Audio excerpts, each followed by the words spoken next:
Aguascalientes e a comarca do Salnés cada vez está máis preto. Este martes deuse un novo paso nesta relación grazas ao deporte. A Copa Aguascalientes participará activamente na próxima edición da Copa Ribadumia, converténdose nun dos grandes atractivos do torneo. Creo que el primer torneo que se va a celebrar en este caso coincide en Ribadumia, pero detrás de este evento deportivo hay otros, ya decía, como decía antes, de la comarca. En todo caso, para nosotros es muy interesante que el deporte nos una, que una los pueblos. Este vínculo naceu co irmandamento entre ambos territorios, unha iniciativa liderada no seu día por Gonzalo Durán que permitiu sentar as bases dunha colaboración que hoxe segue medrando. Se hizo presidente con esa intención, ¿no? De hermanar cultura, de hermanar comercio, de hermanar gente, porque había gente de aquí trabajando allá y gente allá trabajando aquí, y de hermanar, por supuesto, deporte. Hubo relaciones culturales, fuéramos a eventos culturales, ellos vinieron aquí varias veces. Convenio asinado vai máis alá do deporte, partindo desa base, promóvese o intercambio cultural, social e formativo entre ambos territorios. Facilitar por nuestra parte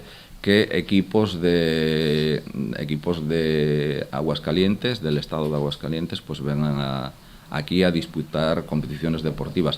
Ya no solo la Copa Ribadumia, como es este caso, sino otros eventos de fútbol base, en mi caso hablo de fútbol, como son la Celeste Cup en Villalonga o como el torneo Ramiro Carregal que hacemos en Vilagarcía. Hace este hermanamiento, yo le llamo hermanamiento entre tema deportivo, dos copas importantes, obviamente, como lo mencionamos, Copa Aguascalientes, que es lo que nos trae justamente con ustedes, y el tema de Paco Sores, que nos invita a participar en la Copa Ribadumia.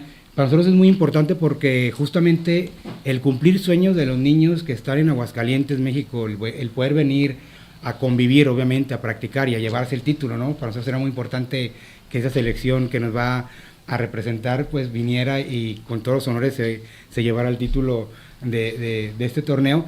No acto, o presidente comarcal trasladou unha invitación oficial á doutora María Teresa Jiménez Esquivel, gobernadora constitucional do estado de Aguascalientes, para visitar o Salnés e asistir á Copa Ribadumia, que terá lugar no mes de xuño.